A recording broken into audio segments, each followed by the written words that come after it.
T20 world cup 2026 ముగిసింది. భారత జట్టు టైటిల్ సొంతం చేసుకుంది. ఇక ఇప్పుడు టీమిండియా దృష్టంతా వచ్చే ఏడాది జరగనున్న వన్డే వరల్డ్ కప్ మీదే ఉంది. ఈ నేపథ్యంలో team India head coach Gautam Gambhir కీలక వ్యాఖ్యలు చేశాడు. మెగా టోర్నీకి సంబంధించిన ప్రణాళికలను ఇండియన్ ప్రీమియర్ లీగ్ 2026 ముగిసిన తర్వాత ప్రారంభిస్తామని తెలిపాడు.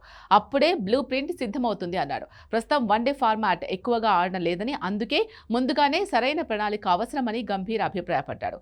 ఐపీఎల్ 2026 ముగిసిన తర్వాత వన్డే వరల్డ్ కప్ 2027 కోసం భారత్ సన్నాహాలు ప్రారంభమవుతున్నాయి.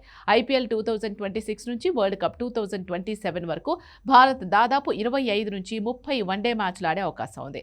ఈ మ్యాచ్లు జట్టు కాంబినేషన్ను పరీక్షించడానికి, సరైన ఆటగాళ్లను గుర్తించడానికి ఎంతో కీలకం అవుతాయని, మెగా టోర్నీని దృష్టిలో పెట్టుకునే వన్డే సిరీస్లలో జట్టు ఎంపిక ఉంటుందని గంభీర్ చెప్పాడు. ప్రస్తుతం వన్డే ఫార్మాట్లో ఎక్కువగా మ్యాచ్లు జరగడం లేదని, వీలైనంత త్వరగా సన్నాహకాలు ప్రారంభిస్తే మంచిది అన్నాడు. ముఖ్యంగా దక్షిణాఫ్రికా పరిస్థితులకు సరిపోయే ఆటగాళ్లను ఎంపిక చేయడం ప్రధాన లక్ష్యమని గంభీర్ తెలిపాడు.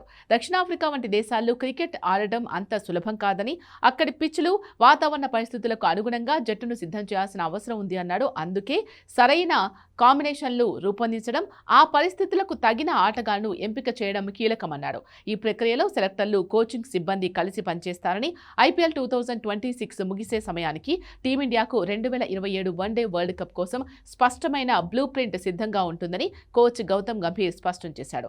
గౌతీ కోచ్ అయ్యాక భారత్ 2 ఐసీసీ ట్రోఫీలు గెలిచింది. 2025 champions trophy, 2026 one day world cup టైటిళ్లను భారత్ ఖాతాలో వేసుకుంది. దాంతో గంభీర్ పదవీ కాలం మరో ఏడాది పొడిగించే అవకాశం ఉంది.